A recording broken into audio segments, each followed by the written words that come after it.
You tell me, because I'll get in there now if you're going to set up. I'm going to go. Make eye contact before I leave with you, so. Thank you. Hey! What's going on?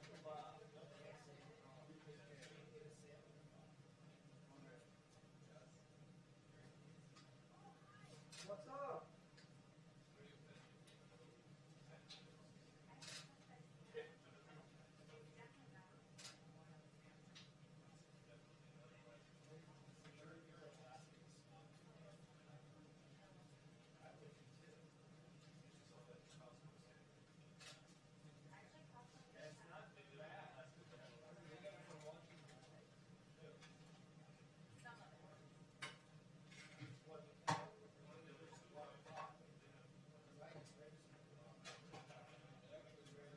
Who's,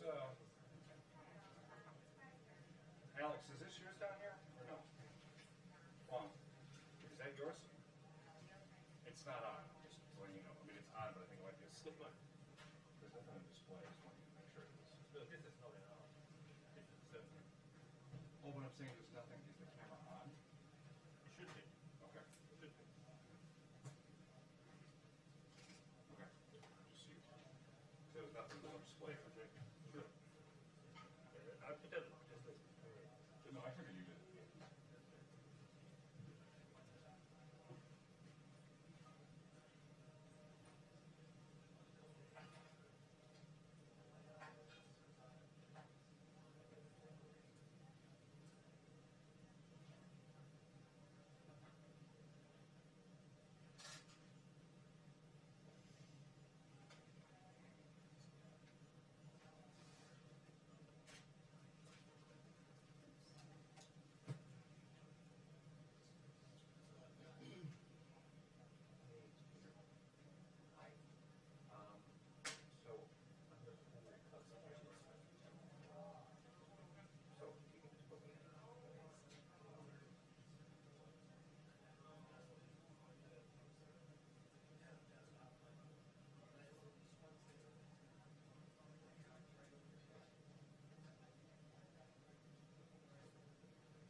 they say go, it's like the water slide, right? You first. Oh, well,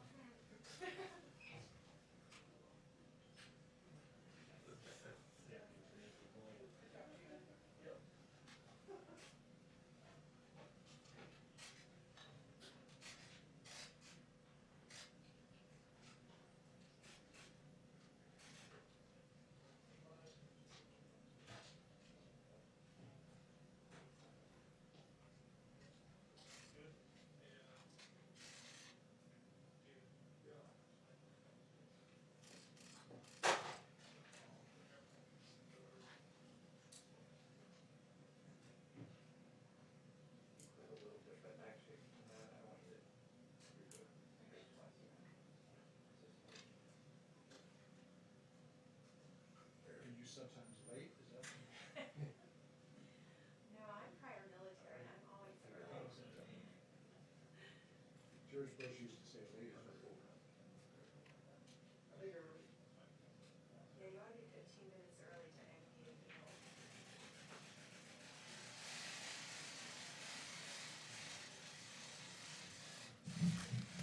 Thank you very much, everyone. Thank you.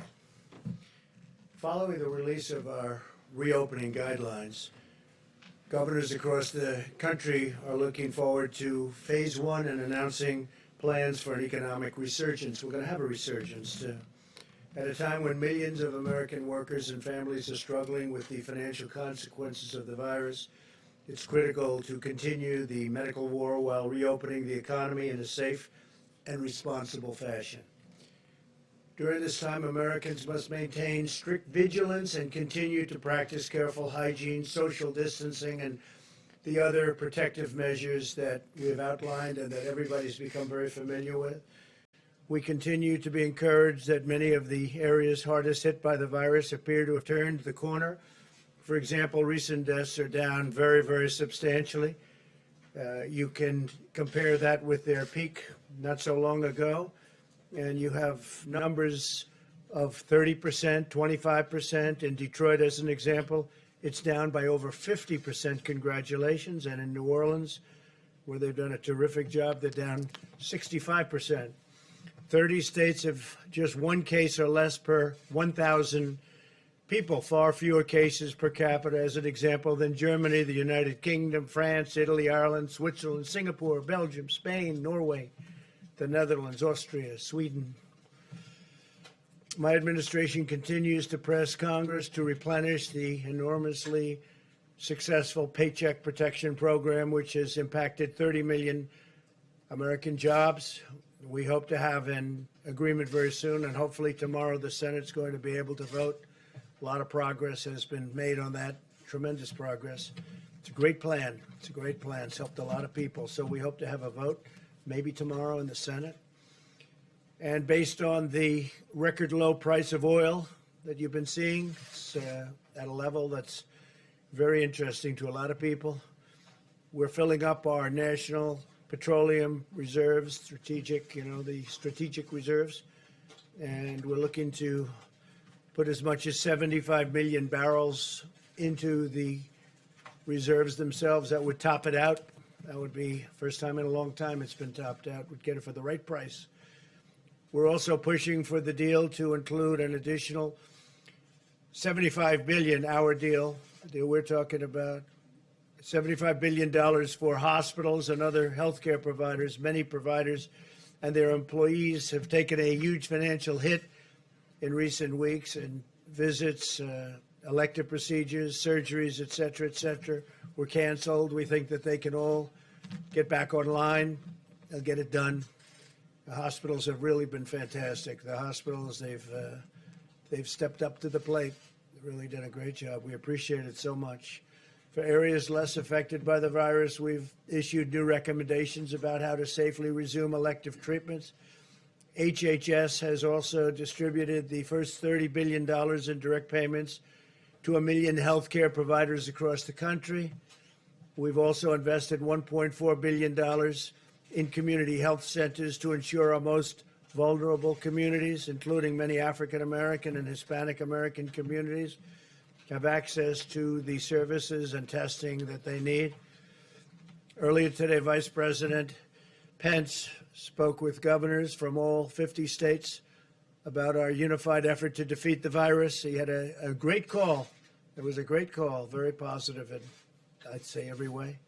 Prior to the call, we provided each governor with a list of the names, addresses, and phone numbers of the labs where they can find additional testing capacity within their states. Many, many labs. We're providing you with a list. We'll show it to you now. If you need it, we'll give you the details. But hundreds and hundreds of labs are ready, willing, and able. Some of the governors, like as an example, the governor from Maryland didn't really understand the list. He didn't understand too much about what was going on. So now I think he'll be able to do that. It's pretty simple. But they have tremendous capacity, and we hope to be able to help him out. We'll work with them and work with all of the governors. Similar to the situation with ventilators, states need to assess their complete inventory of available capacity. Some states have far more capacity than they actually understand, and it is a complex subject, but some of the governors didn't understand it. The governor, as an example, Pritzker from Illinois, did not understand his capacity. Not simply ask the federal government to provide unlimited support. I mean, you have to take the support where you have it, but we are there to stand with the governors and to help the governors, and that's what we're doing. And they have a tremendous capacity that we've already built up, and you'll be seeing that. We're going to be introducing a couple of the folks in a little while to talk about it. I want to draw your attention to Governor Cuomo's remarks during his press conference today. He said the president is right. The state's testing is up to the states to do, which will implement the tests and logistically coordinate the tests. We have about 300 labs in New York, and they're great labs, actually. And it's my job to coordinate those 300 labs. I think the president's right when he says that the states should lead, and the governors they're really getting it together in New York. A lot of good things are happening in New York, and I think the governor's going to come in to see us tomorrow. He's coming to the Oval Office tomorrow afternoon. Andrew is going to be coming in with some of his people, so we look forward to that. Some of the articles that just recently came about, if you remember, and I put out a statement today, for a month it was all ventilator. That's all people could talk about was ventilators. And we did a great job with that. We built a lot of ventilators, to put it mildly. We have so many now that at some point soon we're going to be helping Mexico and Italy and other countries. We'll be sending them ventilators, which they desperately need. They were not in a position to build them themselves. But we have thousands being built. Every state they have the ventilators. If they don't, we have almost 10,000 in our Federal Reserve, or stockpile, as they call it. And we did a great job with the ventilators. Unfortunately, the press doesn't cover it, other than the fair press. But so then you say, gee, they need ventilators, we don't need ventilators. And that's under pressure we did that. Nobody that needed a ventilator in this country didn't get one. And a story that just came out, how the media completely blew the Trump ventilator story. I'm sure you'd love to see that. That's by Rich Lowry, respected journalist and person. How the media completely blew the Trump ventilator story, which unfortunately it did. And here's another one that just came out.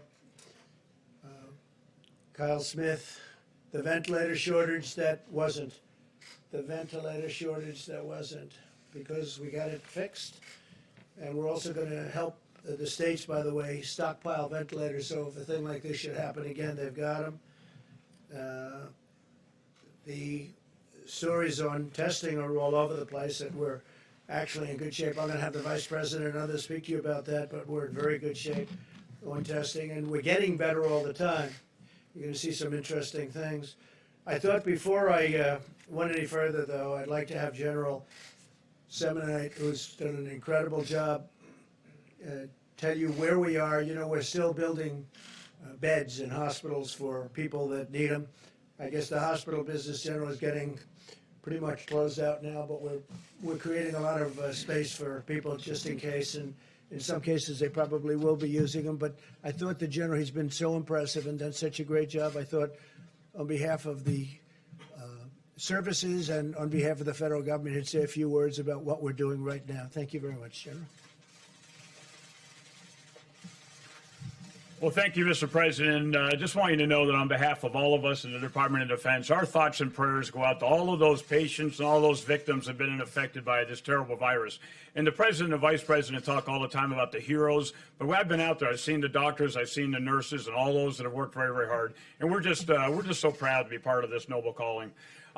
For my team, I really made it very, very simple. I said there's 3 legs of this stool, and they all have S's. There's sites, in other words, hospitals. We've got to worry about supplies, and we've got to worry about staff.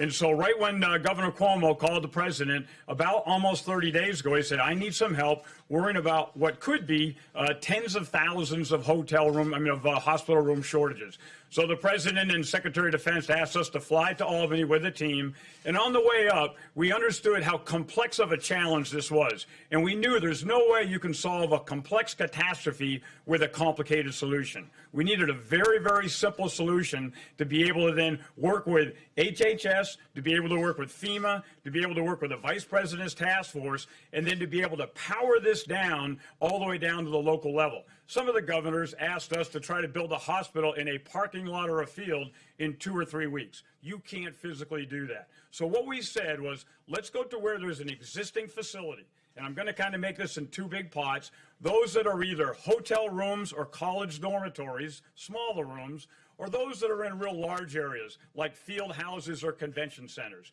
And we designed those standard facilities that could be either non-COVID or COVID, and then we got that approved here at the federal government to be able to then power that back down. So we went to Governor Cuomo, and he said right up front, I love the concept, I need you in the Javits Center, I'm ready to start having you work tomorrow afternoon. So when we flew back that afternoon, the next day, we basically built this standard design and then continued to be able to power it down all the way down through the rest of the team. So I just want to show you a couple of slides here, and we'll kind of let you know where we're at right now, Mr. President. We had to do a bunch of assessments. So somewhere in the order of over 1,100 different locations we went to, and we worked for FEMA, we worked for the president, and we worked for governors and mayors. And we said, what do you think your demand is going to be? And based on a lot of the modeling that's been in this room here, we were able to understand when the peak curve was, but we also were able to understand where's the bed shortage. So then these 1,100 facilities, right now today, sir, we're actually executing 32 different facilities. That's on the order of merit of about 16,000 beds. 8 of those are all done. We've still got a lot more to complete. And in the next week and a half, we're going to complete about 15 more facilities. We've got some pending. Some mayors and governors are still wondering, do they have enough bed space? And what's important here is we need a very agile plan. You can't do something 3 weeks ago and think that this is going to continue to stay, because this virus gets a vote. And this entire team, the federal government, has tried to be as agile as they can, supporting those states and those governors. The beauty of the plan, though, is it doesn't have to be built by the United States Army Corps of Engineers. So we designed about an extra 52 facilities. We gave those to the governors, and I've got to be very, very laudatory to the governors. They then imposed and put a lot of those on the ground and did those themselves. So let's go to, I'm just going to show you some real simple pictures here. Go to the next slide if you don't mind. So this is an example of the Javits Center, and you've heard the president talk about it quite a few times. This one, about 2,100 bed spaces.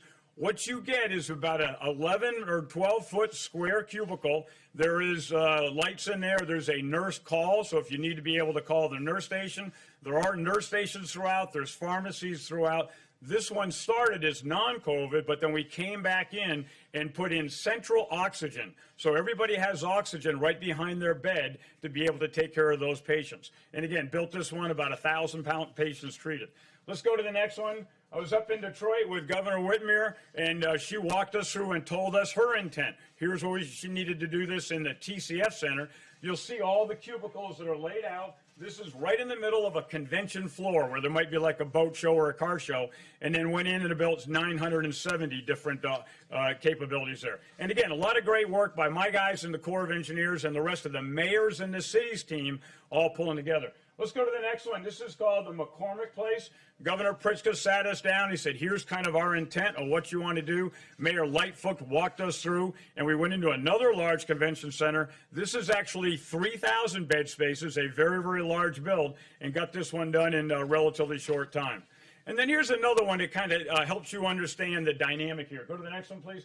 This is in Miami Beach, and I flew in to see Governor DeSantis. And my guys had kind of scoped out about 450 beds, and he said, Todd, how long is it going to take to build this? And we kind of said probably till the 27th of April. And he went to his health people, and he said, how long do you need? And he said, the day we need this is the 21st of April. And I told my guys, you don't have till the 27th. Figure out how to get it done by the 20th. This is where you don't get to build to be able to have the perfect solution. You got to be able to get the mission essential done. Lives are on the line here, and we've got to be able to get everything done to be able to save those lives. And let's go to the last one here. This is one we're doing right now, Colorado. This is in Denver, another gigantic convention center. You'll see all the different cubicles here to be able to just bring in that oxygen, 6-inch copper pipe that comes in, and it's all piped throughout the entire convention center, 6 miles of pipe that's able to go in to be able to make that happen. And in closing, I just want to be able to say that we are very, very focused in the Corps of Engineers getting this done. But this is all about the team, the federal team, the state team, the local team, the vice president's task force, and a lot of the people sitting here have informed us of how fast we need to go. And it goes back to, again, all the governors and the mayors that make this happen. But I want to reiterate, President Trump has called me 3 times, and Secretary Esper has been on the phone at least one of those times and said, what else do we need to do to set you up for success? Is there any other knobs we can turn to be able to help you go? And you think about that equation of those 3 S's, I think that with the federal government and the mayors and the cities here, we've effectively taken that first S out of the equation. And so I can't tell you, of all the things I've done in my career, this is a noble calling to be able to step up and save American lives. So with that, sir, I thank you very much. Fantastic, Jeff. Thank you very much. Anybody have a question for the general while he's here? Anybody? Because I think it's very self-explanatory. He's done an incredible job. Jeff, do you have a question? Are there more projects, sir, beyond the ones that you've just identified that you'll be working on? So about a week ago, we thought we were about capped at 26. What we're seeing is, and I said the virus gets a vote. We're seeing some of these curves are stretching out where we might have thought we only had 5 or 6 days. We actually have a couple weeks now.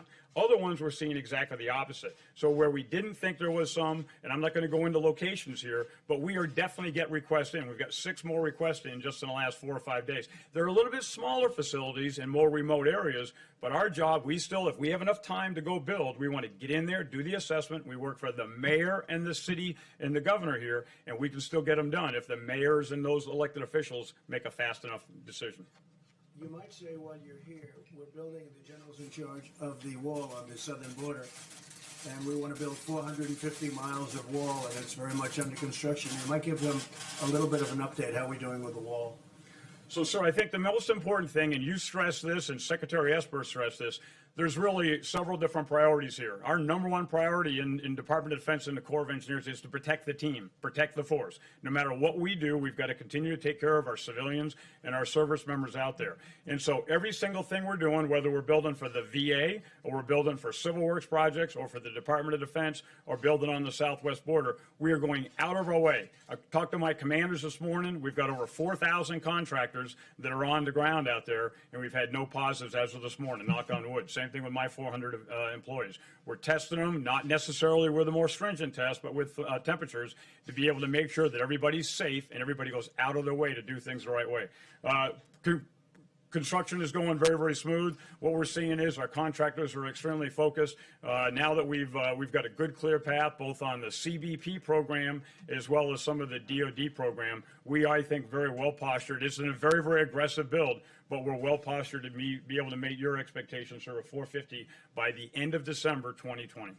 And we're over 160 miles. 164 as of today, sir. 164 miles, and we'll have it done sometime pretty early next year.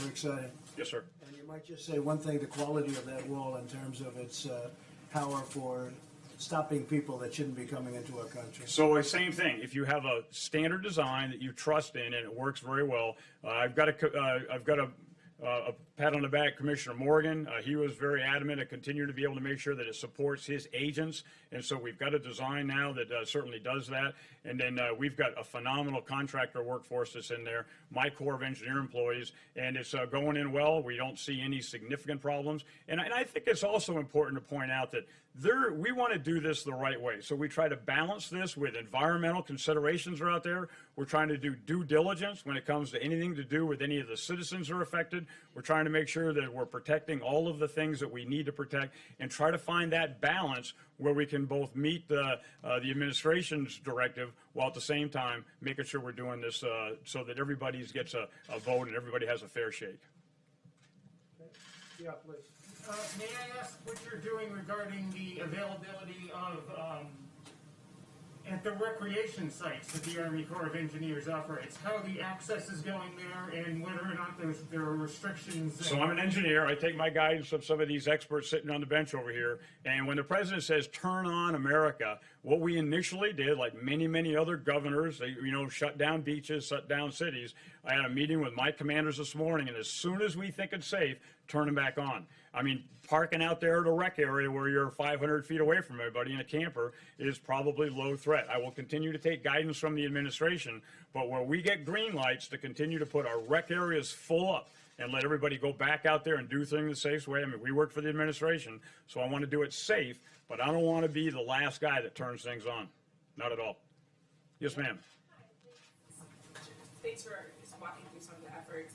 Can you say anything about whether or not there are any specific efforts in communities that are hardest hit, like Black communities or Latino communities, communities of color? Are the Army Corps of Engineers doing anything that would be building any sort of temporary facilities for those communities? So we basically key off what the city asked for, the city and the governor.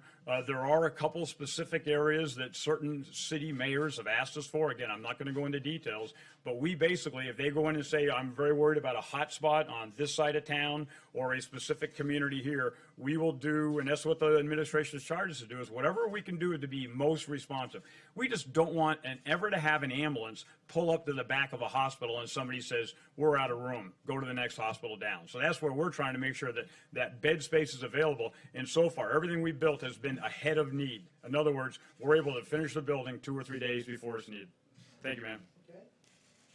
So you have a choice. You can stay and watch these wonderful people ask us really nice questions, or you can go back to building beds. Sir, I got a lot of building to do. I'm going to let you if you don't mind. Thanks, sir. Very impressive. That's an impressive job, isn't it? Seriously? That's really great. Thank you very much. He's a terrific gentleman. We have a lot of great people doing that kind of thing that they really have to get recognition for the incredible job they're doing, because I don't think anybody else could do it. Nothing like that. And that's on top of thousands and thousands of hospitals. And, he built, just in New York alone, 4 hospitals and 2,900 beds, and got them done so quickly nobody saw anything like it. Fortunately, we haven't had to use too many of them, and that's okay. That's probably better news than having to use them all, right? Because a lot of good things are happening in New York and elsewhere. So through the public-private partnerships and deregulation, the federal government has already made immense testing capabilities available, but some states need to take action to fully utilize it. To date, the United States has conducted millions more tests than any other country. You can add them all up, and they don't catch us. And our numbers are doubling almost on certainly on a monthly basis, but almost on a weekly basis. We're moving very rapidly, far at a number nobody thought possible. And we'll be doubling our number of daily tests if the governors bring their states fully online through the capability that they have. We have tremendous capability out there already existing, and we explained that to the governor today. Mike and all of the people explained it very strongly to the governors. They really get it now, I think. As the experts have explained, this capacity is sufficient to allow states to conduct diagnostic testing to treat patients, as well as contact tracing to contain outbreaks and monitoring to pinpoint potential hotspots during phase 1. And there are some hotspots, and we have them pinpointed, and they can really cover it very, very nicely when they know exactly where to go, and they're being told where to go. And also these locations where they're going, and some of them are federal. Some of the governors didn't realize they were allowed to use federal locations. They are. And we have a booklet of the federal locations. We can hold it up. I think you'll show that. Maybe we'll hold it up now. Yeah, okay, fine. But you see the number things. Thanks. These are all locations where they can go, which is really pretty amazing. This is just one page out of many. Over 5,000. Look at this. These are all locations. 5,000 miles. That's a lot of locations. And they can all, what is it, 5,000? 5,000 pieces of equipment. So that's, thank you very much. That's more than anybody thought. And it's already there. They have to use it. That's all. They have to use it. Some weren't aware. Some were very much aware. Some weren't aware. My administration also continues to support states with our massive operation to deliver masks, gowns, gloves, and other vital supplies. Admiral Polachek and his team at FIFA are really, what a job they've done. And Pete, what a job he's done. They're calling on Easter Sunday to make sure everyone's okay. But they're using detailed data about supply chains to track the deployment of 1 billion pieces of protective equipment through private distributors every 2 weeks. So what we're doing is we're delivering a number that nobody anywhere in the world is delivering. FEMA is working closely with Dr. Birx and the distributors to prioritize supply of resources where they are most needed. We're finding the location that they have to get to that location. We have locations that are very important to get to and get to them fast, and that's where they're going. So we have a very strong priority. This pandemic has reaffirmed the importance of keeping vital supply chains at home. We cannot outsource our independence. We cannot be reliant on foreign nations. I've been saying this for a long time. If we've learned one thing, it's let's do it here, let's build it here, let's make it here. We've got the greatest country in the world. We've got to start bringing our supply chains back. Somebody years ago got this crazy idea, let's build all over the place and let's have parts, let's have a screw for a car delivered and made in a country that's far away. And let's have a fender made someplace else, and let's do this and let's do that, and let's put it all together. And I like making it right here in the USA. And I think we've learned a lot about that, and especially maybe when it comes to pharmaceutical products. We've also conducted major military operations providing cities and states with additional medical capacity, and the incredible 1,800 men and women from the Army Corps of Engineers. You just met with Todd. The job they've done is incredible. But we have nurses, doctors, we have experts in every field all over. Spoke with Governor Cuomo, spoke with Mayor de Blasio, spoke with many of the other governors that I'm both friendly, and yeah, I think I'm friendly with just about all of them, if you can believe it. But I've gotten friendly with a lot of them. I've gained a lot of respect for a lot of the governors, both Republican and Democrat, during this process. Some really good people, some really good talent. But we're sending a lot of our medical people, not only our construction people like Todd Semonite, but a lot of our medical people are being sent all over the country to different locations. New York City, New York State, New Jersey. I spoke with Phil today. He's doing a terrific job in New Jersey, but New Jersey got hit very, very hard. Phil Murphy, governor. From the day this crisis began, America launched a scientific mobilization of colossal size and scale. Someday they'll be able to write the true story, because nobody's seen anything like it. The fake news just refuses to cover it correctly, but that's okay. The people are understanding, and that's what matters to me. There are now 72 active trials underway across the United States, researching dozens of therapies and treatments, and another 211 are in the planning stages. They're literally mobilizing on therapeutics and also on vaccines. A tremendous progress is being made on vaccines, and I must say on therapeutics. I mean, frankly, if I had my choice, give me the therapeutics right now, because that would help people right now. And we have some things that I think are working, not only working, but we have some incredible things that look like they could be an answer, but we'll know soon. Being tested, working out right now. This includes their therapies designed to attack the virus, as well as others that would hinder its replication, reduce the rate of infection, control the immune response, or transfer life-saving antibodies from the blood of recovered patients. And one of the incredible things that we've seen, and Mike and I were talking about it before, is the fact oftentimes somebody gets very ill from the plague, okay, from this horrible scourge, and they get better and they recover. The first thing they say is, I want to give my blood. That's happened. The doctors have told me it's happened so much. I want to give my blood. I want to give my blood. And they're doing that. But tremendous things are happening. You'll be seeing that over the weeks. I think we'll be talking about it in the not too distant future. Johnson & Johnson's very well along on vaccines. Again, the vaccines have to be tested. The therapeutics are for now. But a lot of good things are happening on both. But ultimately, we also hope to prevent infection through a very safe vaccine. And that'll be a great thing when we have that. And we will have that.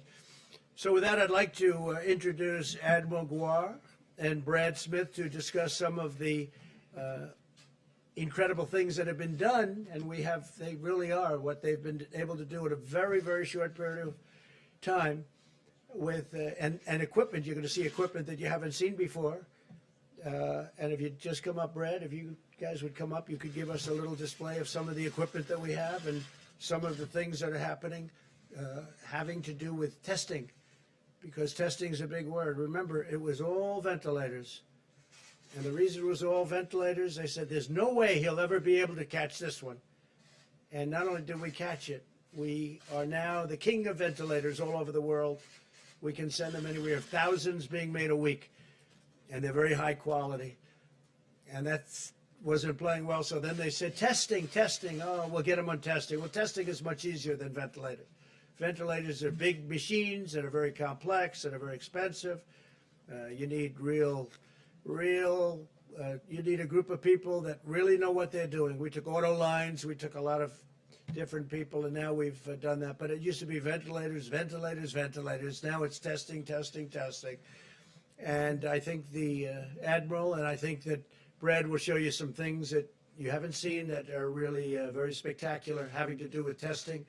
We're way advanced. The list I showed you, these are places you can go if you're in the States. 5,000 different machines, 5,000. They're all over the country. We have international also, but these are all over the country. But you'll see something now that's really eye-popping in terms of what they've done. And they've done this under great pressure. They've come up with things under great pressure that are absolutely amazing. So please, if you would. Thank you, folks. Well, thank you, Mr. President. I want to talk about a couple things today, a little bit different than I've spoken about before. Since early March, we've really been focusing on two key concepts for testing. Number one, to assure and expand supplies in the U.S. market. This is really critical because we were talking about really a cottage industry with very minimal suppliers that we were asking to supply over a 2-week period of time the normal production that would be for at least a year. And as simple as a swab is not a swab is not a swab. And we need to be very careful that when we put something in a person and tell them a test result that it's really correct. The second component is to secure sufficient supplies at FEMA during this time of peak disease, where we could alleviate any maldistributions within the state. This is the FEMA process of requesting and sending things out and also supporting outbreaks. So starting in my office many weeks ago, we assembled a multidisciplinary team of really incredible people. The medical side of the equation, which I represent, the laboratory side of the equation, high-tech side of the equation, logistics and operation. And Brad Smith is his day job as director of the Center for Medicare and Medicaid Services, an incredibly important component of our country's CMS system, building the future healthcare system, but has done a really incredible job operationally and logistically in bringing everyone together. We have focused on every piece of the supply chain that relates to testing, down to the most minute detail, and he's going to talk to you about some of that. But that started in the second week of March with starting an airlift, because the only supplier the main supplier of swabs at that time was a place in Italy that was completely shut off because of the outbreak in Italy. So Admiral Polubchak arranged Great Tail Air Force planes to go to Italy to bring millions of swabs back to Secure. That's just how it started, and it's expanded since then. The second part is we've been really marrying, and this has been the beauty, the logistics and supplies to the overall strategy. Two pieces of strategy. Number one, what is the overall testing strategy? And Dr. Birx has had just an elegant strategy in the past, but even more important in the future, when we make sure we take care of indigent populations and those most vulnerable. So the clinical, the contact tracing, and the monitoring of those who are at most risk. We've also married it to the strategy, and you've heard more than you wanted to know about it, that a small machine that's point of care is good for certain things, but it's not going to test 5,000 people over a short period of time. So the small machines, the medium machines, and the large machines, and how to contextualize them. And the third thing, before I give it to Brad, which is very important, and it's really critical, is coordinating the research, the epidemiology, and the FDA regulatory process. And why is that so important? When we started 5 weeks ago, if we wanted to test this many people with the technology we had, we would have used about 80% of the Strategic National Stockpile in PPE just to do testing. We needed an innovation. That innovation was to be able to test out of the anterior nose with a completely different kind of swab. It sounds very mundane, but if you don't do that, you can't get the testing to scale. That allowed us to really go to widespread testing. Last week, moving to polyester swabs, which is going to open up millions of new swabs onto the market. But that's a regulatory science and innovation step that had to co-occur with this. And with that, I'm going to let Brad talk about some of the details that he has really shepherded over the past weeks in ways that have truly been amazing and incredibly impressive to me.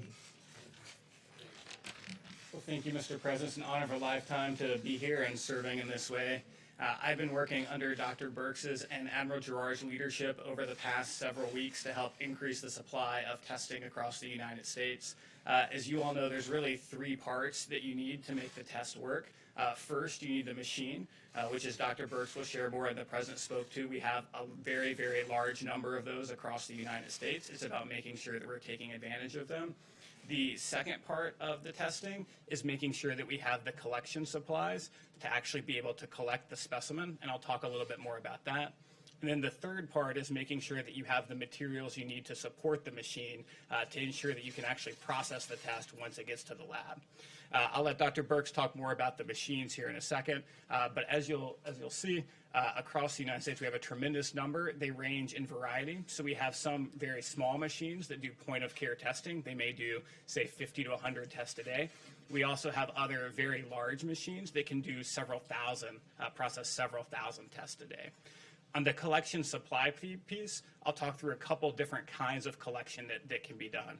So for the nucleic acid test, which are the tests that are currently being done today, you generally need a swab of the nose. To do that, you need the swab, you need the collection tube, and you also need the transport media that it can be transported in. We have a very large number of swabs already in the country, but we have secured an additional 30 million in production that will be ramping up over the next several weeks. One company located in the Northeast, we're going to be using Title III of the DPA to help them build 4 new production lines. They are currently the largest swab producer in the country, and this will help them ramp up their production tremendously to over 20 million additional swabs a month. A second company located in Ohio is currently the largest Q-tip maker in the country. We're helping them convert their line from making Q-tips into making swabs. They are actually ramping up production starting this week of swabs, and will be ramping up to over 10 million per month. So in total, that's over 30 million new swabs that will be coming just over the next handful of weeks. The second piece is on the collection tubes. The collection tubes, we've been partnering with Oak Ridge National Lab, a Department of Energy lab based in Tennessee. They have very unique and sophisticated injection molding manufacturing capability, and they are in the process of ramping that up to create collection tubes, and they will be ramping up to over 40 million collection tubes a month here over the next several weeks. In addition to the swabs, we believe that as testing progresses, there will be other types of testing like serological testing that will occur. And those samples have to be collected in different ways. So many times, some of those tests will require a finger prick. So in addition, we've secured over 17 million lancets, which is what you use for the finger prick, so that we have those available, as well as 17 million alcohol swabs, which is what you need to clean the finger before you do the finger prick. In addition, although folks are not talking about this much yet, we also believe that businesses across the country may want thermometers to test folks as they come into the office. And so we've secured over 650,000 infrared thermometers that states and businesses will be able to access to be able to test folks as they come into work. So I think we've made tremendous progress on the collection side. In addition to the collection side, we've been very focused on ensuring that the labs have what they need. To process a specimen in a lab, you really need two things. You need something called an extraction kit, and you need something called a PCR test. In order to be able to fully process a test, you need both of these things. Sometimes these things come together, and sometimes they come separate. For some of our point-of-care tests, including the Abbott and Cepheid tests, they come together. They are ramping up production rapidly to over 3 million of those tests per month, and these are tests that did not exist even a month ago. The second piece is on some of these large machines. They also sell complex cartridges that come together. One of the big manufacturers is that has already ramped up production from about 1.6 million a month to more than twice that already, and that's already occurred. In addition to when they come together, they also sometimes come separate, and we see significant ramping up of production there from our manufacturers through our public-private partnerships.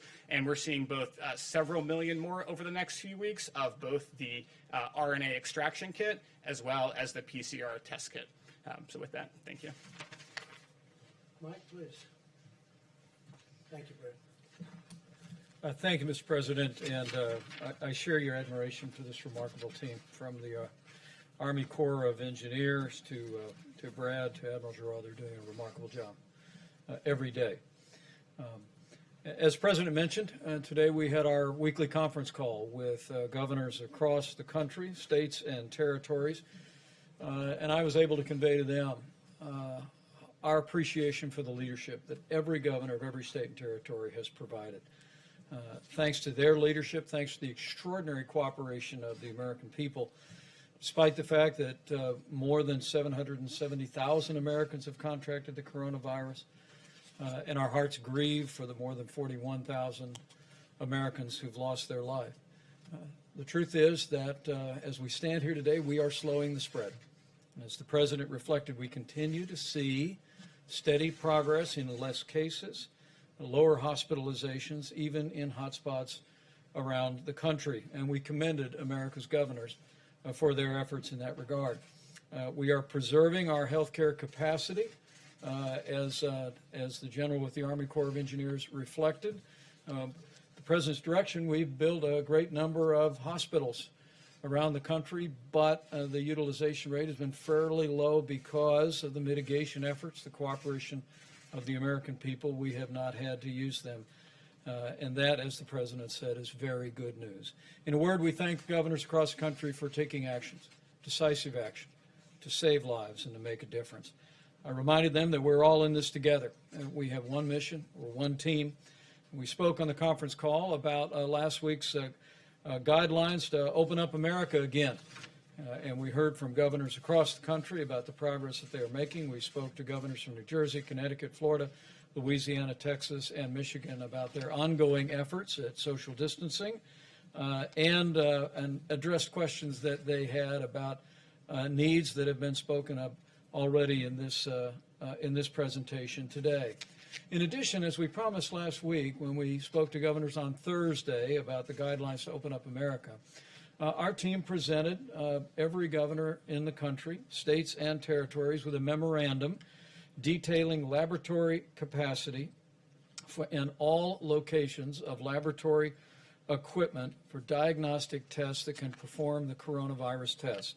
We also provided, as Dr. Birx will elaborate in just a few moments, literally a map about where these testing devices are located. And I must tell you, Mr. President, I was very impressed at the way governors, as we speak, are scaling testing in their own states using these resources. Our hope is that by providing this information, and by our team that we've enlisted out of Walter Reed, that's contacting every one of the laboratories in the country to find out what their needs are and to encourage them to activate those testing machines to do coronavirus testing that will continue to be able to support a state-managed effort to increase testing even more. But a few highlights. Governor Doug Ducey announced antibody testing for 250,000 health professionals this week and first responders, a partnership between the state and the University of Arizona. We spoke today about Governor Gavin Newsom's announcement that he set up a task force for testing, 5 to 7 high-capacity testing hubs in partnership with UC San Diego and UC Davis to increase testing in high-capacity labs around the state of California.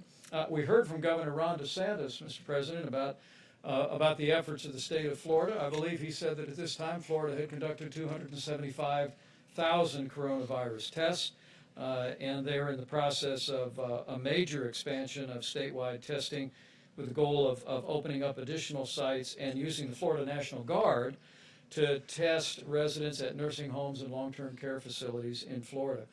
We also recommended today to every governor's attention the public health website that the state of Florida established, which has useful information on a county-by-county level about where testing is happening. Mr. President, as you said, governors are utilizing testing assets. They're managing and deploying these resources as they see fit. And at your direction, we're going to continue to work very closely with them. Other governors that we spoke with included Governor Gretchen Whitmer of Michigan. There are 13 new or expanded coronavirus drive-through testing sites in Michigan that her team has stood up with Michigan Primary Care Association, and we assured her that we would continue to work as Brad and Admiral Giroir are literally working around the clock to make sure that they have the supplies to support all of that testing. As the President said, Governor Hogan, who always begins our conference calls as he's chairman of the National Governors Association, expressed appreciation for last week's guidelines to open America up again, and his appreciation on behalf of all the governors for the list of laboratories in each individual state. He did raise the issue that we had included on the list Department of Defense facilities that have laboratories and machines, and also other federal facilities, many of which are in Maryland.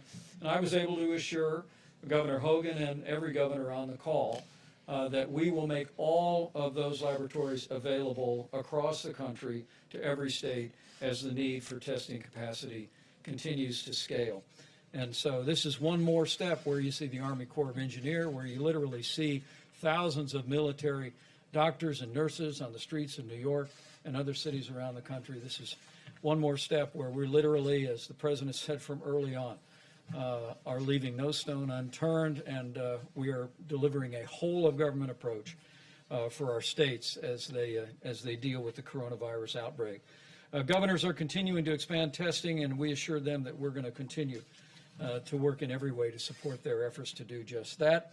I will say again, as we've said before, as Dr. Birx comes up to explain to you what we delivered to the governors today, we told the governors once again today that by our best estimates, we have enough testing capacity today for every state in America to go to phase 1 if they meet the other criteria of 14 days of reduced cases and sufficient hospital capacity to prepare for any eventuality that may occur. Once again, we have enough testing capacity for every state in America to go to phase 1, but we assured the governors today that we're going to continue to work around the clock to expand the testing capacity, support supplies, and to support their efforts to encourage social distancing and the very mitigation efforts that the American people have been doing that have brought us the progress that we see all across the country today. With that, Mr. President, I'll just let Dr. Birx describe what we distributed today. Thank you, Mike. Deborah? Thank you, Mr. Vice President, Mr. President. We just want to show you a couple of additional slides, but also to remind all of Americans that we still have a significant number of cases, both in the Boston area and across Massachusetts and Chicago, that our hearts go out to those cities as they continue to struggle with coronavirus and the consequences at the hospitalization, to all the healthcare providers that are on the front lines. We wanted, so these are just an illustration of the different types of equipment that are out there.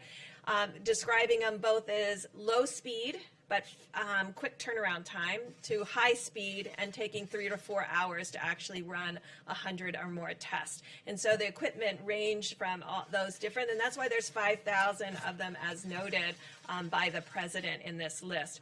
We wanted every governor and every state and health laboratory director to have a clear understanding of the full capacity within the state, both for the capacity, but also where technical assistance and additional supplies may be available. And we were proud to put the federal labs on that list because the military and the VA have stepped up every step of the way to provide support both in testing and care. And we have many military members on the front lines, and I'm sure the military would offer their facilities to the governor of Maryland or any governor who wanted to utilize those to expand testing.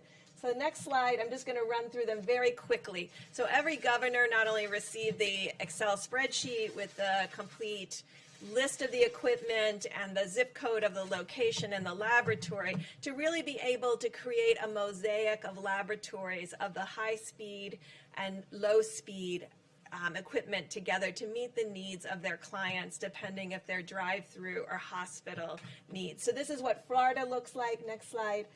This is what Louisiana looks like. Next slide. Maryland with significant capacity. Next slide. Virginia with significant capacity throughout the state. Next slide. New York, obviously a lot of capacity in New York City with overlapping capacity. It's important to know where this is because then hospitals and labs can support each other when they need surge capacity. Next slide. This is New Jersey. Next slide. Pennsylvania. Next slide. Massachusetts. Next slide. Ohio. Next slide. Oklahoma. Next slide. Washington. Next slide. I think that's Wyoming. So we wanted to show both in states that have large populations and in states that have lower populations. You can see that in general, the number of machines match their population.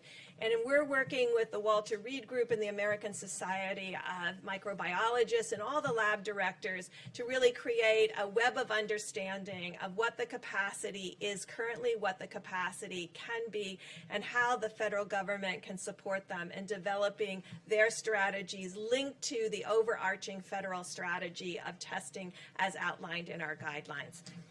Thank you, Mr. President. Question for Dr. Burks? Yeah. Dr. Burks, University of Southern California and the LA County Public Health put out a report today that suggests that the penetrance of the virus is as much as almost 40 times what it was believed to be, that as many as 442,000 people in LA County may have been infected, which suggests two things. It suggests that you have a lot more people out there who could be spreading the virus, but it also suggests that the case fatality rate is more in line with the 2017-2018 flu than what we've seen in some other areas of the world. And I'm wondering if you've seen that and what your thoughts were. So we're looking at all those studies very carefully, and I think you will remember over the last 3 weeks I've been talking about the level of asymptomatic spread and my concern about asymptomatic spread because with flu and other diseases, when people are sick, it's easy to contact trace. When people are not sick and shedding virus, you have to have a very different approach, a very different sentinel surveillance approach, a sentinel monitoring approach, which we outlined in the guidelines. And it's why the guidelines took that very seriously. We knew that was unique for respiratory diseases, but it was because we were very concerned about the level of asymptomatic. And if you remember, we talked about younger age groups may have more asymptomatic disease, and your asymptomatic disease may decrease with your older age groups, and that your symptomatic disease might increase with age groups. This is still our working hypothesis. We have no data right now still to support that, but it's these kinds of studies that help that. We know that New York and Detroit and other cities are very interested, which we want to also support them in testing for frontline responders, first responders, and healthcare workers, because we think their exposure may have been the greatest. What we don't want to do, and I'm just going to do another 30 seconds on testing. These tests are not 100% sensitive or specific. And I'm going to go over this over and over again. So if you have 1% of your population infected, and you have a test that's only 99% specific, That means that when you find a positive, 50% of the time it will be a real positive, and 50% of the time it won't be. And that's why we're really asking people to start testing in among the first responders and the healthcare workers that may have had the greatest exposure, because that's where the test will be most reliable. And then when we have the luxury, we can go out to broader and broader communities. But this has been the fundamental question to begin with and has been persistent. And we will emphasize to the American people again, this is a highly contagious virus. And we don't know by looking at someone whether they have pre-existing conditions or not. And so all of us, as far as protecting others, must continue to do all of the recommendations to ensure that when we are in an asymptomatic state, we're not passing the virus to others. For you as well. The governor of South Carolina announced today they're going to open some stores with restrictions, but they just told my colleague Natasha Chin that they have not achieved that criteria in the White House guidelines about the downward trajectory for 14 days. So shouldn't they not be reopening stores today? We have asked every governor to follow the guidelines, just as we've asked every American to follow the guidelines put out by the president. But each of the governors can decide for themselves whether they've reached specific guidelines in specific areas. I had a question, I think, on Saturday about Jacksonville and their beaches. So I did spend about 5 hours going to every state website, and I will tell you that the Florida Department of Health website is extraordinary, and this is what every Department of Health should have, because when you go to that website, you can see that most of the cases are in southern Florida, in the Miami, Fort Lauderdale, Broward County area. And if you look in Jacksonville, they had less than 20 cases per day and less than 800 in 4 weeks. And so these are the kinds, when you inform the public and give them the information that they need, then they can make decisions along with the local government and governors. So I'm not going to say specifically with South Carolina because I don't know their specific website right now, and I don't talk about data unless I've seen it myself. But I know from Jacksonville that they had less than 20 cases a day. And so this is how we need to start informing the community. These websites are critical. It's by zip code and it's by county. They can see cases, they can see cumulative cases, they can see new cases, they can see hospitalizations, they can see mortality, they can see age groups of mortality, and they can see where every testing piece is. This is how we have to inform the American public, and this is where the American public will develop confidence in each of their counties and local governments. I was hoping you could comment. The Vice President mentioned that there's enough testing capacity right now to proceed to phase 1. But what about phase 2 or phase 3? Are there enough machines or enough cartridges? Are there enough reagents right now for the sort of reopening that the administration is envisioning taking place over the next month or two? So you can see the current machine outline, and you can see that both of these gentlemen have prepared to have everything ready for phase 2 and preparing it now for what we will need in the future. And I think that's what you saw with the ventilators. That's what you're seeing with PPE. It's not just for today, it's for tomorrow. And it's our federal planning is not just for this instant. It's making sure that we meet the needs of this instance, but we're planning for 30 and 60 and 90 days ahead. I would just agree with Dr. Birx completely. We are ready right now to enter phase 1, and we are ramping up all our capabilities across the board, not just to achieve what's necessary for phase 2, but 2x, 3x, 4x, so that we will be absolutely over-prepared when the nation is ready to go into those phases. And by the way, not everybody agrees that we have to do that much testing. We're going maximum. You understand, there are some people that don't want to do that much testing, but we're going maximum. We're going to the outer limits, and I think that's the way probably it should be. Jeff, go ahead. Mr. President, to return to a topic that you opened the press conference with on oil, U.S. crude futures today went below zero, went into negative territory. Went negative. Yeah. Like interest rates, they go negative. Does that make you want to see Saudi Arabia and Russia and OPEC Plus do more to reduce supply? Much of it has to do with short sellers. Much of it has to do, if you look a month into the future, I think it's at $25 or $28 a barrel. So a lot of people got caught. They got caught, and there are a lot of people that are not too happy because they got caught. So if you take a look at it, you'll see it's more of a financial thing than an oil situation. But because you take, I believe, in a month or so, in other words, go a little bit out, it's at $25 and $28 a barrel. So it's largely a financial squeeze and they did get squeezed. So would you like to see, however, Saudi Arabia and other countries make more Well, cuts? we've already done that, where Saudi Arabia's cutting back, Russia's cutting back, Mexico's cutting back, and the OPEC plus, they call it OPEC, plus additional states are cutting back. And, you know, the problem is nobody's driving a car anywhere in the world, essentially, 184 nations. Factories are closed and businesses are closed. And so all of a sudden, we had really a lot of energy to start off with, oil in particular. We had a lot. And then all of a sudden, they lost 40, 50% of their market. So it just stopped. So it's going to be picking up, and the energy business will be strong. But they cut back. It could be 20 million barrels, but it's, let's say, 15. And that was between Russia and Saudi Arabia. But this had to do with the squeeze, and it was a very tough squeeze. A lot of people got More right now.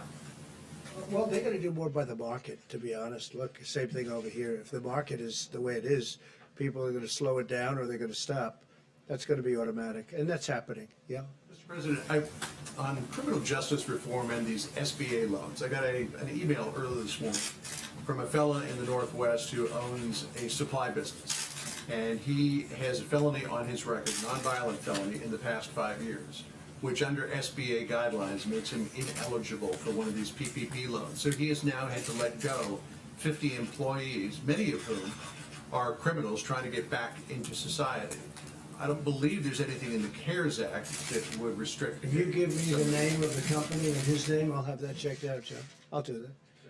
It's a friend of yours? No, not a friend of mine. No, it's just somebody who Why contacted did me out of the he blue. called you to say he's a criminal, and why did he get a loan? Or what's... He wanted to apply for an SBA loan and couldn't, and wondered how that squared Okay, with if you your. give me the name, I'll look into it. I'd like to look into that, okay? Caitlin, go ahead. If these companies that open and they have employees come back to work and they get sick, will these companies be liable? Which companies are you talking about? Under Any what? companies that open, manufacturing, any kind of company that opens, So employees go back to we work, have- they get sick, will the I'll company give you be an liable? answer to that. I'll give you a legal answer to that when we look it up. But we are trying to take liability away from these companies. We just don't want that because we want the companies to open and to open strong. But I'll get you a legal opinion on that. I'll get you, well, that's what I'm saying. I'll get you a legal opinion on You that. guys haven't discussed that yet? Nobody's discussed it, no, but we will now. Have any business executives have voiced concern to you about being liable Not one, potentially? not one. They didn't say Not that on at the this call point, last week? but we're gonna look because they have talked about general liability. So I'll get you a specific answer from the lawyers, okay? Go ahead, please. Thanks. Really, I wanted to follow on oil. When you were talking earlier, you were talking about the PPP deal, and then mentioned the SPR. In the first stimulus package, even though you had announced Well, that you know the price of oil right now, don't you? I do. Do you know the I price of do. oil? I actually do. It's negative I actually do. $37. Of course, Yeah. nobody's ever heard of negative oil before, but it's for a short term. In your opening remarks, you were talking about the PPP deal, and then you mentioned the 75 million barrels of oil that, Yes. that you previously had said you wanted to purchase. Yes. You weren't able to get funding for that in the first deal, so I'm wondering, are you? Well, at the price you're talking about, you don't need funding. They pay you, see? Yeah. Get it, Right in the now, next if you can 24 get it, hours. that's true, if you can get it. So my first question is, are you asking for that Well, funding at a as part of minimum, the we'll let PPP people deal? store, so we'll store it, we'll use it as storage, and charge for it. But people need storage desperately, and we have massive storage under the petroleum.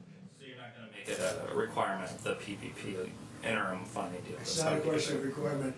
If we could buy it for nothing, we're gonna take everything we can get. The only thing I like better than that is where they pay you to take the oil. But that's a short-term squeeze, you understand that, so I don't think you're gonna see that. But no, we'd like to have Congress, this is a great time to buy oil. And we'd like to have Congress approve it so that we could, instead of just storing it for the big, usually the big companies, because I think we have 75 million gallons right now capacity. That's a lot. It's, we've been building it up over a period of time, but that's a lot, 75 million barrels. So we're gonna get, either ask for permission to buy it, or we'll store it. One way or the other, it will be full. Okay, please. Go ahead, you can finish up, we'll go right to you. Some senators, including Senator Kramer, have called on you to stop Saudi oil shipments that are on the way right now. Is that, you can do that under Section 232, is that something that you would Well, consider? we'll look at it. I heard, just as I'm walking into the room, we certainly have plenty of oil. So I'll take a look at that, okay? Yes, please. Questions. First on testing, the second on the SBA loan program. When will you in fact invoke the DPA to force that company you mentioned to ramp up production of Well, we medical don't, swabs? we really don't need it. We use it, we go up, and I've used it a lot.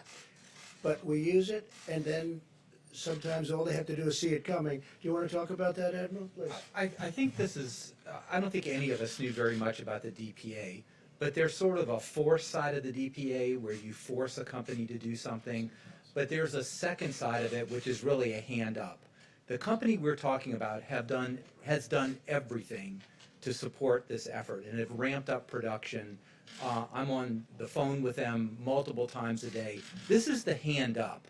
This is the government coming in and saying, how can we help you expand your lines?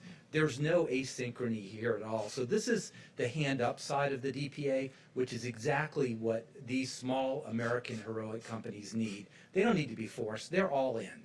Their employees are all in. And we don't want to embarrass people either. Please, Brett, go ahead. So today, we were on site, or there were folks on site with that company, finishing out what their capital projections will be in order to be able to ramp up these additional 4 lines that I spoke about. The company will then turn in a white paper to the DoD that will then help move the process forward, but it's actively in process. And I fully understand that the need is enormous, but on March 21st, the administration promised 27 million tests by the end of March. So far, roughly 4 million people have been tested. So where are the other 23 million or so tests? Did they not materialize? Are they in the pipeline? Help us understand that discrepancy. So since I was the one who said that, let me explain where we were. So I was getting my information, it was correct information about the actual tests that are in the marketplace. So if you want to use those metrics, there's been over 40 million, quote, in the marketplace. But we have an end-to-end issue that we needed to deal with, and that's what we've been dealing with. The swabs, the transport media. If we don't have people utilizing the machines the way Dr. Birx is talking about, we have some of our main platforms that are only 10% being utilized. You could have a lot of tests in the market, and those are correct numbers. But if the machines aren't utilizing them and they're not organized at that level, then they're not being utilized to its fullest. So that, you meant if the machines were utilized, that would be the you would have a lot of those millions of tests already being done. I think Ambassador Birx has estimated that we have another 1 million tests a week just on one platform that could be done if the machines were utilized more fully. Guerrero? Yes. Admiral Guerrero. You say that there, and the Vice President has said this, Mr. Smith said it, that there will be enough tests in place for phase 1. There are. The question is, what's the standard of testing that you now have the capability for? Is it test people who are only very ill? Is it test people who have the sniffles? Is it test people who come in just because they want to get a test? I mean, what is the standard here? It is the guidelines, but I tried to be a little specific about this on Friday, and we all tried to. Number one is you need to test everyone who's symptomatic, right? And you need to over-test them because How symptomatic? we're talking any symptoms that would be consistent with COVID, right? So, and there's a wide range of symptoms. You want to test them, and you want to over-test. And we talked about the approximate metric with Ambassador Birx fully supports, because this is a good metric that you want to get about 1 positive for every 10 tests. Then you know you oversample. Second, and this is a really important part of the strategy, is because so many people are asymptomatic, there's no way that you can test enough people to pull 1 asymptomatic out of 300 people in the population. So the strategy with Ambassador Birx offered, and I talked to epidemiologists around the country, and they go, wow, I wish I would have thought of that, is to really focus on the vulnerable population where we know that the asymptomatic rate could be much higher than the rest of the population. And we are going to be focused, and this is what my office does during normal times, focusing on the underserved populations, particularly in inner cities and urban areas. They have a higher rate because overcrowding, they can't telework, they're subject to a lot of comorbid conditions. nursing homes. We all know about nursing homes, and there's both symptomatic and asymptomatic spread. And finally, some of our indigenous populations in the Indian Health Service. So this is a very, very important layer that most of the models and people don't talk about, because that's where we're going to pick up the asymptomatic carriage. And when you do that, that's when you focus on track and trace. So just a quick follow-up on that. If we have enough tests right now for everyone to go into phase 1, why is the governor of Maryland having to get 500,000 tests from South Korea? I don't know what the governor of Maryland is doing in South Korea, but there is excess capacity every day. If he wanted to send 30 or 40,000 tests to LabCorp and Quest, that could be done. That could be done tomorrow. That they needed to start to up their testing capacity and make it adequate. So I they think had to I have think these we're seeing COVID-19 all meetings. across the country that in the states that have been hardest hit, their capacity, not only their capacity, their testing far exceeds South Korea. And they've been able to do that on a relatively straightforward basis. I don't know what the governor of Maryland, we talked to him today, he didn't bring that up today. We were on the governor's call today. But you haven't spoken to him like personally on this? Go ahead, Mike. We spoke to Governor Hogan today. I'll follow up because I heard there was an announcement today about that he had acquired some tests from overseas. Maybe we could put the slide back up that showed the number of facilities just in the state of Maryland. And part of our process, and I don't know when the governor placed the order from South Korea, wouldn't begrudge him or his health officials for ordering tests, but the capacity of all the different laboratories and the number of machines that are across Maryland is part of what we were communicating today, including federal facilities. NIH is in Maryland, there's Department of Defense facilities, and what we assured the governor then, and we assured all the governors, is that we'll open up all of those facilities. But John, back to your point, there was one other element of that, that's the phase 1 testing, and I can't really describe it as well as the doctors here, but it's the contact tracing piece. We really believe that states that meet the criteria of 14 days of cases going down and proper hospital capacity, if they test people that have symptoms, and if they deploy resources to vulnerable populations, nursing homes and other designated vulnerable populations where we believe the threat of serious outcomes from the coronavirus is real. Then we also today inform the governors that we will be deploying CDC teams to every state and every territory in the country to assist them in contact tracing. Governor Jared Polis raised a very good point about the legislation the president is currently negotiating on Capitol Hill. He recommended that we make sure that the new bill that has some $25 billion in testing resources also cover contact tracing expenses by states. We assured him our administration strongly supports that. We communicated that to the Secretary of the Treasury and the rest of our negotiation team, and we'll be pursuing that. But we were able to tell every one of the governors that we will be deploying teams, we think of 10 or 12 for a start, from CDC to reside in all of our states and territories to supervise and work with contractors and others to do the kind of contact tracing. So it's test people that don't feel well and may have the coronavirus, keep a careful eye and monitor your vulnerable populations, and when you come across a case, have a team on the ground that can do the immediate contact tracing and testing, and that's how we restrain and contain the spread of the coronavirus during phase 1, and frankly, it's the beginning of the structure for how we contain the coronavirus going forward. Take a look at that map. The governor of Maryland could have called Mike Pence, could have saved a lot of money. Look at these different places. That's Maryland right there. So could have saved a lot of money, but that's okay. Go to South Korea for No, I this don't think he testing needed to go to kits? South Korea. I think he needed to get a little knowledge would have been helpful. On the SBA loans, do you think it's right that major corporations, major institutions like the Ruth's Chris restaurant chain like Harvard University apparently got a lot of money under the CARES Act, money that was supposed to be earmarked for small business owners? Do you think that's fair? Well, I know one thing, I didn't get any. That's for sure. I didn't get any.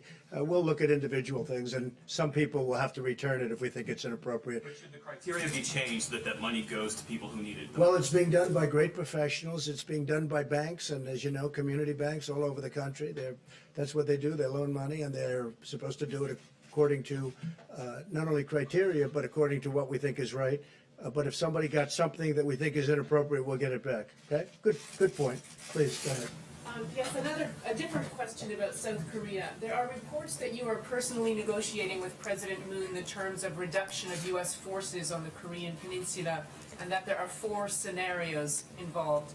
Can you confirm that? And if so, what is your desired outcome? Well, I think that South Korea had a great talk with President Moon. He's a friend of mine. I congratulate a wonderful election victory. I was very happy about that. He was, as you know, just recently. We are negotiating for President Moon and for South Korea to help us monetarily, because we, as you know, we have 32,000 soldiers there. That varies from 28 to 32,000 in South Korea. And we think that before I came aboard, they paid very little, if anything. So we're defending a wonderful nation, a nation that we have great relationships, but we're asking them to pay for a big percentage of what we're doing. It's not fair. So it's not a question of reduction. It's a question of will they contribute toward the defense of their own nation. We're defending nations that are very wealthy. South Korea is a very wealthy nation. They make our television sets, they make ships, they make everything. And I give them great credit. We've been defending them for many, many decades, as you know, many, over 8 decades. And I've gone to them in the past. Last year I went to them, and now they're paying $1 billion a year. And I went to them again. I said, look, I'll be back, because that's just a fraction. And again, the relationship is great, but it's just not a fair relationship. We renegotiated the trade deal and made it a much more equitable deal than it was in the past. It was a terrible deal. It was done by Hillary Clinton. It was a terrible deal. The new deal is a much more equitable deal. That's on trade. But on the military, I mean, we're paying for the military to defend another nation that's 8,500 miles away. And they're not the only one I'm talking to, by the way, as you know. I won't go into names, but I've done this. Nobody talks about it, but I think it's appropriate. I think the taxpayer of our country, taxpayers want to hear these things. And so now they've offered us a certain amount of money, and I've rejected it. I just said, it's just, you know, we're doing a tremendous service. We have a wonderful feeling and a wonderful relationship with each other, but we have to be treated equitably and fairly. And so that's where it is right now. And what's going to happen, I can't tell you, but we'll find out fairly soon. But I congratulate the president, who's a friend of mine. I congratulate President Moon on having a terrific victory. Please, sir. Thank you, sir. A question for you about Governor Cuomo's visit, and then also a question for Dr. Birx, if you'll let me. The New York governor, along with the National Governors Association, in the past have called for aid to be unrestricted. As a lot of state and local governments see their revenues drop, are you open to the idea of unrestricted aid, or do you want it to be pandemic specific? Well, we're going to be talking about that in phase 4, as you know, which will start very shortly. That has to do with infrastructure, hopefully infrastructure, because this country needs infrastructure. We spend all this money in the Middle East, $8 trillion, $8 trillion with a T, dollars in the Middle East. But if you have a pothole in a highway someplace, they don't want you to spend the money to fix it. How stupid have we been in this country? How stupid have we been? And that's changing rapidly. You know that. You've seen that, including things like negotiating with friends. But when we are helping friends, friends should reimburse us for the cost. I mean, why should we be defending nations for free? We're defending a nation for free. Now I'm getting $1 billion a year, and we were offered much more than that, but I turned it down. So that's where we are with that. As far as the other is concerned, look, we have to be smart in this country. We've been taken to the cleaner by and I mean with allies, not just with the enemies, with allies. Frankly, the allies have taken us much more so than the enemies. The enemies we don't do business with, right? The allies we do business with. And whoever made these deals, whoever made these contracts, in many cases we didn't have a contract. Like, we didn't have a contract, we didn't have a trade deal with China. They came in and they took $500 billion a year for many years, but anywhere from $200 to $550 billion a year out of our hides. Now we made this great trade deal. Unfortunately, that was a number of months ago. and it's a great deal. They're paying 25% on $250 billion. A lot of things are happening. They're going to have to purchase $250 billion worth of goods, including farm product, up to $50 billion. So a lot of good things are happening. But then what happened with China was the plague hit us, right? The plague. That was after. This was long after we signed the deal. The plague hit us, so I'm not happy about that. Okay, John, please. A question for Dr. Birx, if I could. Dr. Birx, a question on the virus itself. As it passes from patient to patient and mutates, over time, have you picked up any indication that it has become less virulent? Have you picked up any indication it has become more virulent? You know, that is an excellent question because we watch that all the time, particularly with RNA viruses, to really track its adaptation to humans. I mean, you're really asking, is this virus become more adapted to humans and more able to spread, or is it becoming less adapted to humans and less able to spread? We don't have any indication that it's less able to spread, and we'll have good analyses that will come from. Obviously, the Roosevelt had its incident with a virus outside of the United States, and we'll be able to look at those parameters. And the DoD and the military has done a great job in really ensuring the health of the sailors, but also ensuring that these questions can really be asked and answered. We have extraordinary evolutionary molecular biologists in this country, all around the United States, and they're looking at this very question. And a lot of the work that we've been doing, and you'll see a lot of work happening with testing in New Mexico and testing in other states. They have extraordinary molecular biologists that are evolutionary biologists, and they'll be able to look at that both in New Mexico that may have lower transmission rates and compare that to New York that has maybe 10x the transmission. But it's an excellent question, and it's something that will be able to be answered by what we see in the United States. John, what a good question that was. Where did that come from? I pull one out of my hat. No, that's very impressive. You know, when Senator Schumer wrote a letter a couple of months ago, and he said, you should use admirals and generals. I said, well, that's what first of all, we have, our vice president has been incredible, but we have the admirals, we have the generals. And I was just talking to the admiral inside just before we came out. I said, did you go to Annapolis? He said, no, sir. I said, oh, that's too bad. That's too bad. Where did you go? He said, I went to Harvard. Oh, that's okay too, I guess, right? So you went to Harvard, and he was a great student at Harvard. He's doing a fantastic job. And this young gentleman was very, very successful.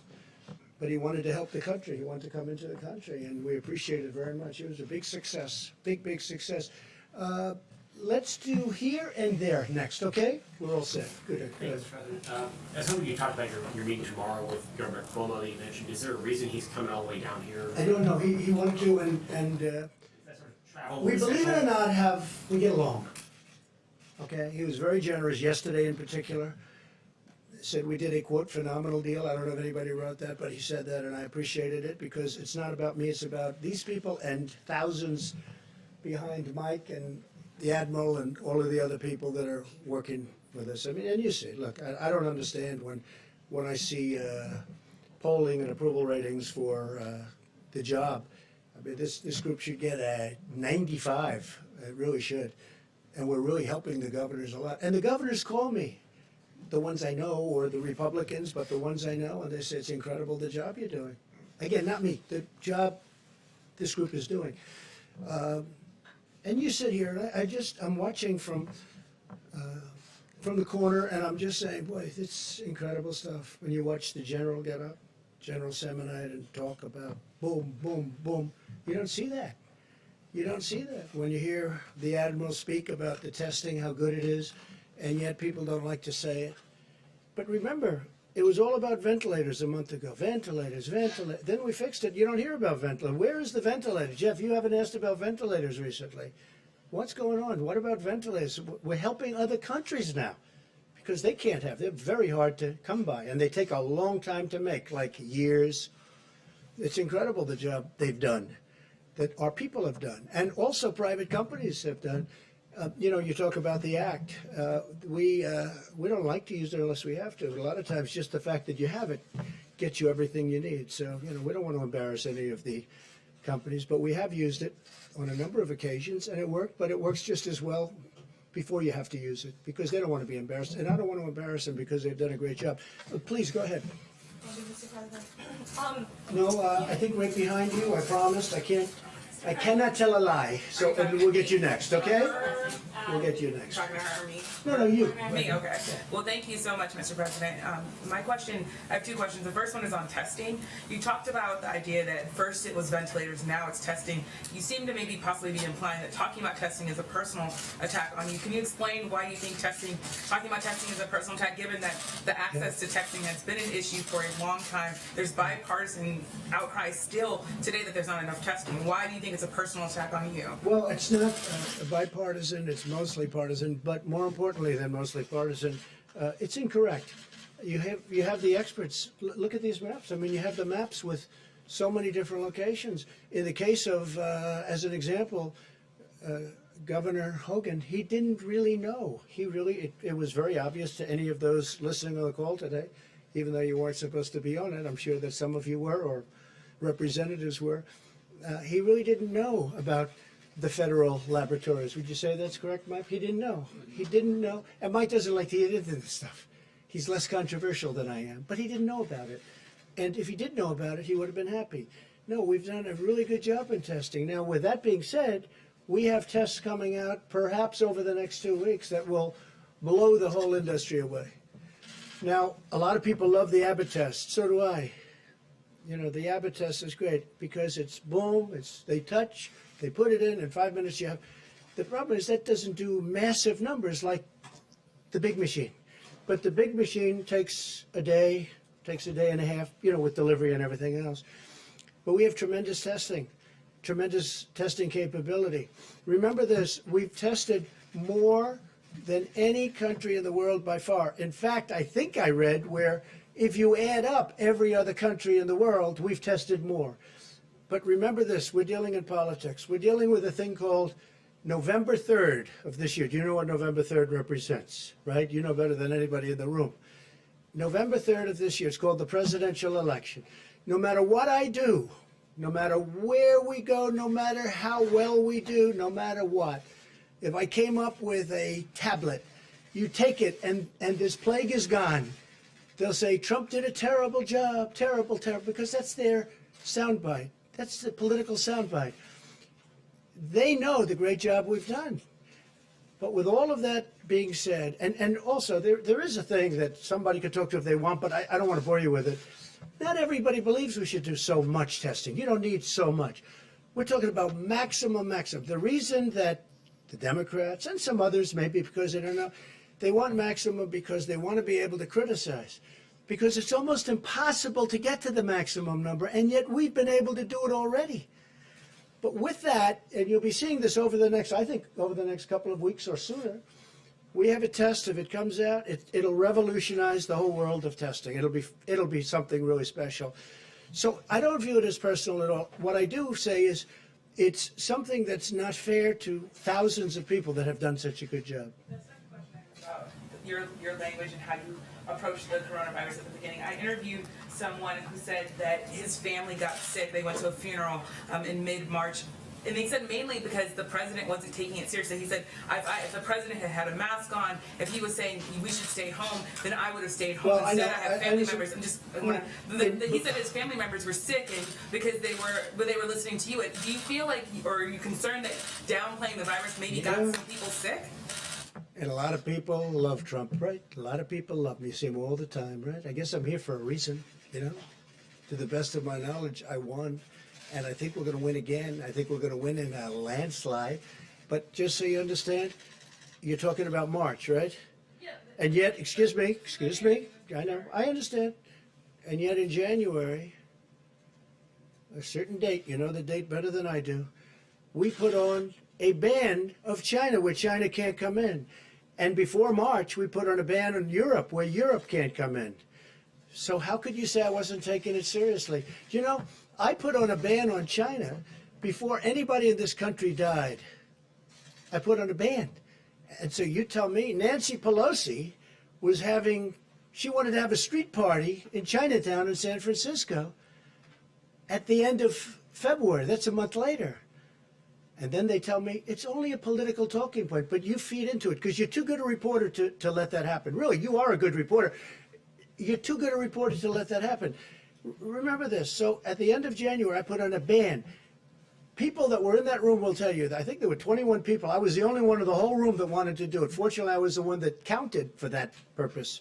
We put on a ban because I was reading bad things about China. World Health Organization should have told us. But I was reading it with or without them. They should have known. All they had to do was read it. They didn't have to even be there. But they tried to cover up for China. World Health covered up for China.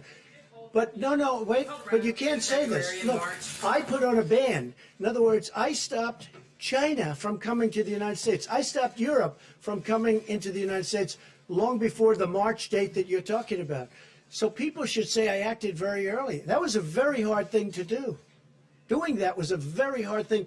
I didn't want to do that, but I did it because I thought, and Dr. Fauci said that by doing it, President Trump saved tens of thousands of lives. So I did take it very seriously. Rallies in February and in March, and there are some Oh, Americans. I don't know about rallies. I really don't know about rallies. I know one thing. I haven't left the White House in months, except for a brief moment to give a wonderful ship the comfort. You held a rally in March. I don't know. Did I hold a rally? I'm sorry, I hold a rally. Did I hold a rally? Let me tell you, in January, when I did this, yet virtually no cases and no deaths, and yet I put it on. So how could I not? Why was Nancy Pelosi, right? Nancy Pelosi is holding a street fair. She wants a street fair in San Francisco in Chinatown to prove, you know what the purpose of it was? To prove that there's no problem. Many other politicians did the same thing and wanted to prove. While I was, no, of course not. No. I've been, people are amazed at how early I acted, and I did act early. With that being said, it's very hard to say, let's close down the greatest economy in the history of the world. I had to close down, I and everybody else that works with me and 300 and close to 350 million people built the greatest economy in the history of the world. Best employment numbers, best stock market numbers, best numbers in virtually every category, even good manufacturing numbers. The previous administration said manufacturing was dead for our country. Even great manufacturing numbers. And you know what? I did that, and somebody walked into my office and said, sir, you're going to have to close down the economy. You're going to have to close the country. But you know what I say to you? We're going to rebuild it. And we're going to rebuild it better, and it's going to go faster than people think. I built it once, I'll build it a second time. Please. Mr. President, thank you. Shariana for America. Please. Go ahead. We have, going back to the topic of friendship and bipartisanship, Americans, with the exception of Pelosi, Schumer, and even Romney, Americans have seen an unprecedented chapter of bipartisanship and cooperation on the political landscape. On a personal note, what has been the most significant signal that your relationship with Democrats below the leadership level have changed for the good of America? I think it's a great question because there is bipartisanship. Look, we're getting the paycheck plan. It's already $350 billion was approved, essentially unanimously, and we have another 250, which I think you're going to find out is going to be a higher number than that. Okay, I won't say it now because I don't know if they've released it or not, but it's going to end up being more than 250 billion. And this is going to small businesses and it's going to workers. And these are really bipartisan plans. It's a great thing that's happening. So I think the fact that we're able to do all of this in a bipartisan way is great. Now, the tax cuts that the Republicans did, we had no help from the Democrats, so you can't say that's bipartisan. But this whole thing, getting our country back, and, you know, Nancy Pelosi's been, she's very nasty.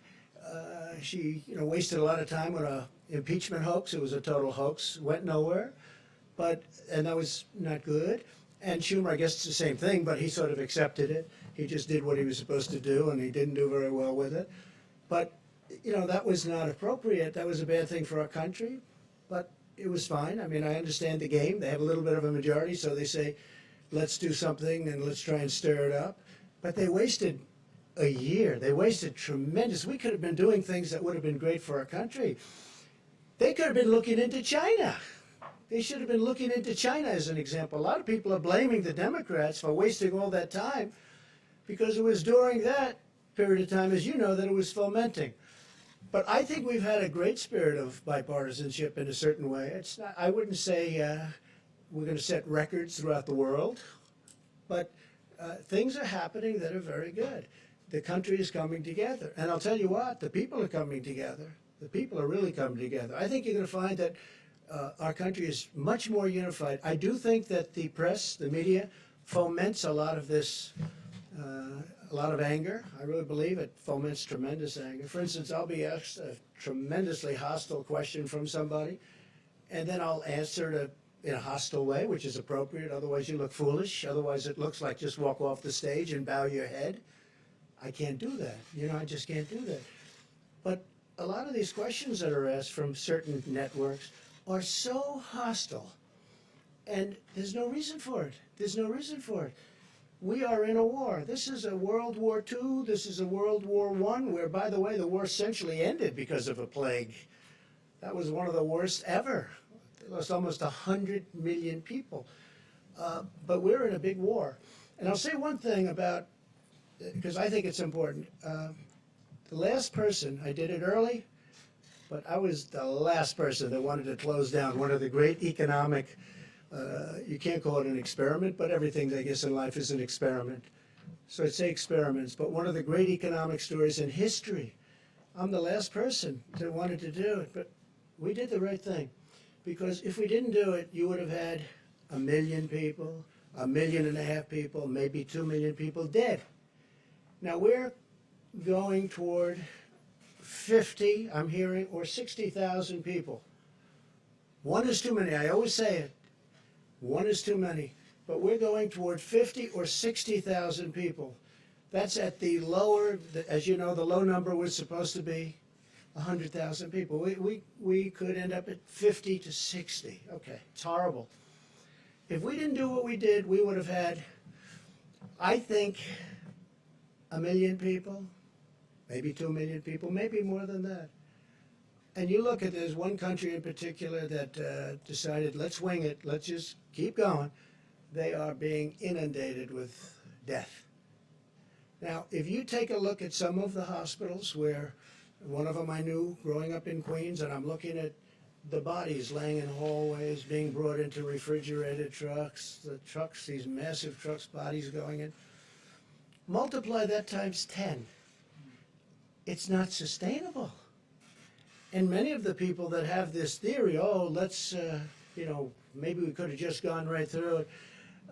I was somebody that would have loved to have done that, but it wouldn't have been sustainable. You can't lose 1 million people. That's more than, that's almost double what we lost in the Civil War. I use that as a guide. Civil War, 600,000 people died. So it's not sustainable. But it could have been much more than 1 million people. I mean, if you took a number and cut it in half and half and in half again, you'd end up at 500,000 people. Okay, if you want to make a very conservative guesstimate, 500,000 people is not acceptable. Is that a correct sort of an analogy? So, I mean, I see it all the time by friends of mine, by people that I have great respect for. Well, we could have done this, we could have done. And remember this, when we say 50 and they compare 50 to the 35 of the flu, because it averaged 35, 36,000 over a 10-year period, it's a lot. Who would think that? But we're not talking about, with the flu, that's just, it just goes. We're not locking ourselves in our units. We're not locking ourselves in our apartments and not moving and not touching anybody and just saying, you know, the world. In this case, we are. And we're still going to lose between 50 and 60. But if we just kept it going on a normal basis, which is really the only standard that you can compare it to with the flu, because that was a normal basis. You get into an airplane, you travel to Florida, you go to Texas, you go wherever you're going. But in this case, if we didn't do anything, the number wouldn't be 50 to 60,000. The number would be 1 million people dead. It would be 1.5 million, 1.2 million, maybe 700,000.